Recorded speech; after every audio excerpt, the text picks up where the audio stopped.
Looting was the first issue, and burned homes were left largely unattended. Since a lot of rebuilding has gotten underway, it seems more strategic burglars are coming into the scene and jumping on the opportunity to capitalize on their misfortune.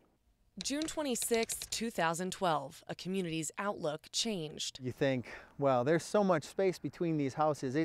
Fire can't reach these homes, and we saw how fast it happened. John lives near the fire line, just east of Flying W Ranch Road. It was a little frightening when the evacuation started again and people looked and that fire was right there. His family and house got out with just some smoke damage and a burned backyard. But after the fire was contained, he realized no one's homes were truly safe. With all the construction going on here, and people trying to deal with the insurance claims and getting their lives back together, a rash of burglaries began, and that created a new stress in the area. December 2012, John's outlook changed. There was a witness that saw a white pickup truck in our yard, and the white pickup truck had magnets on the side, so it looked like a common construction vehicle that we see in the area with all the new home construction going on. Construction trucks are a dime a dozen in the foothills of the Waldo Canyon burn scar.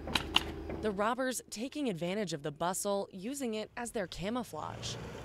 In the neighborhood, I'm afraid that we've all come desensitized to the amount of construction and vehicles in the area. That's how John's property has been hit twice. Neighbors had alerted us that things were opened up at the house, and it was 9:30 in the morning on a Tuesday. The community affected by this fire feels they've had to take matters into their own hands, always on edge, always on the lookout for out-of-the-ordinary events. The police are not able to show up fast enough, so the chances of catching a burglar are much better by you or your neighbors. John says there was so much attention to looting and robberies in the aftermath of the fire, and he's right. It was such a big talking point then. 85 burglaries. Vandals rather than flames. Burglarized. Ransacked. But now, During the fire, including...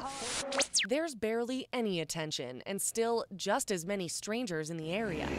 Some might say, call 911, get a security system. That'll solve this issue. But the tragedy this community suffered doesn't put them any higher on the priority list for police attention. It's kind of tough to tell a citizen, if you've lost a bike, that may not be as important as a home being broken into or an accident on I-25. And what we try to do is service people the best way we can, but let's face it, we handle the calls one at a time as they come in. We spoke with Colorado Springs police, who say there are dozens of cases just like John's. The disheartening thing is, if there's not any information for officers to follow up, that case may not be worked for several months, if ever. So what can be done to bring the burglaries to people's minds and the burglars themselves to justice? A lot of times people say, well, it's kind of a nuisance and I don't want to call the police and they're understaffed. We would much rather be called than have to respond later to a home that's been burglarized. Howard says the community is key, but only if they're quick to call out a questionable situation. Don't wait before they call us.